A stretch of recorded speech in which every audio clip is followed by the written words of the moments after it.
Imagine two individuals starting their professional journeys in the same city during the same year, each earning a respectable starting salary of $64,000 at the age of 28. Both are renters, and both share a vague, well-intentioned ambition to get serious about their finances eventually. Fast forward nearly 2 decades to age 45, and their lives look radically different. One has amassed a net worth of $340,000, drives a fully paid-off vehicle, and enjoys a diversified investment portfolio that generates a consistent $2,000 in monthly passive income. They travel frequently, like a recent spring excursion to Japan, and sleep soundly at night. The other individual, despite seeing their income grow to $112,000, a figure they once thought impossible, is struggling.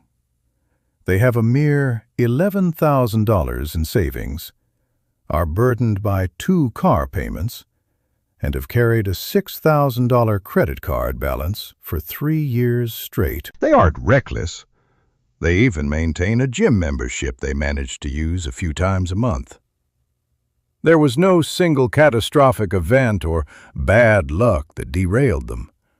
Instead, they simply followed the normal path at every turn. The gulf between these two people isn't defined by their salary, luck, or a lucky crypto gamble. It is defined by 20 boring, unglamorous, and quiet habits that most financial influencers ignore because they don't make for viral content. The math behind these habits is undeniable, and by understanding them, you can determine which of these 2 financial futures you are currently building for yourself. However, before we dive into the list, we must address a psychological barrier. A meta-analysis of financial literacy found that traditional education, books, videos, and courses, explains only 0.1% of actual financial behavior. This means 99.9% of the gap between knowledge and action is pure psychology. You likely already know what to do. The real challenge is understanding why your brain resists these habits and how to bypass the need for unreliable willpower.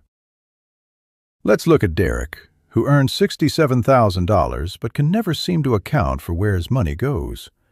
He has multiple streaming services, forgotten fitness apps, a VPN he doesn't use, and a costly DoorDash habit. Habit 1 is to audit your subscriptions every 3 months. While most Americans think they spend $95 monthly on subscriptions, the reality is closer to $245, resulting in $1,800 a year in invisible charges. Companies use friction design to make it intentionally difficult to cancel services. The rule is simple. Look at your bank statement, and if you haven't used a service in 30 days, cancel it immediately. This single move can save between $600 and $1,800 annually. Habit 2 is to delete shopping apps from your phone. The average person spends $3,800 a year on impulse buys they often regret. Technology has compressed the time between discovering a product and purchasing it from 19 hours to just 90 seconds. By removing the apps, you reintroduce friction and make buying inconvenient again, saving another $1,000 to $1,700 a year. This pairs with Habit 3, the 24-hour rule. The need you feel when seeing a new item is often just a dopamine spike with a 4-hour half-life.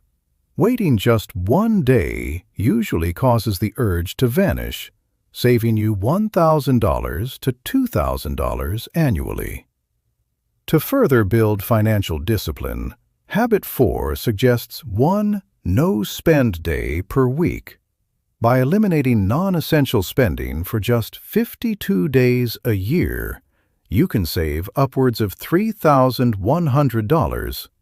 More importantly, it shifts your identity from a consumer to someone in control. Finally, for this section, Habit 5 is to never split payments on depreciating items. Services like Buy Now, Pay Later, BNPL, encourage overspending.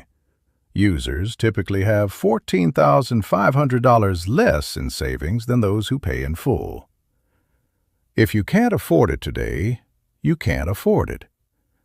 By adopting these 5 habits, Derek freed up $5,000 to $9,000 a year without a single raise. The philosophy of wealth is often hidden in the most mundane tasks, such as your lunch.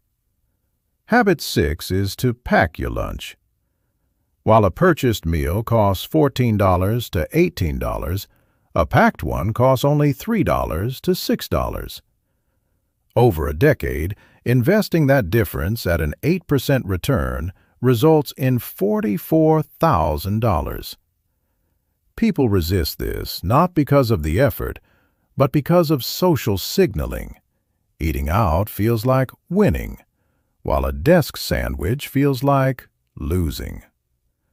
Yet, the person with the $340,000 net worth is the one eating the sandwich. This extends to dinner. Habit 7 is to cook at home more often than eating out. Restaurant meals are significantly more expensive than home-cooked ones, and delivery is 5 times the cost of cooking yourself. Replacing just 5 restaurant meals a week with home cooking saves up to $3,800 annually, the cost of a flight to Europe. To keep these habits on track, Habit 8 is to track your spending. You don't necessarily need a strict budget, which feels restrictive. You just need to look. Those who review their spending weekly are 30% more likely to save significant portions of their income compared to those who only check quarterly. Consider Marcus, who negotiated an $880 monthly payment for a $58,000 truck. The dealership didn't make money on the truck, they made it on the loan. Habit 9 is to drive a paid-off car longer than feels comfortable. New cars lose up to 30% of their value in the first year.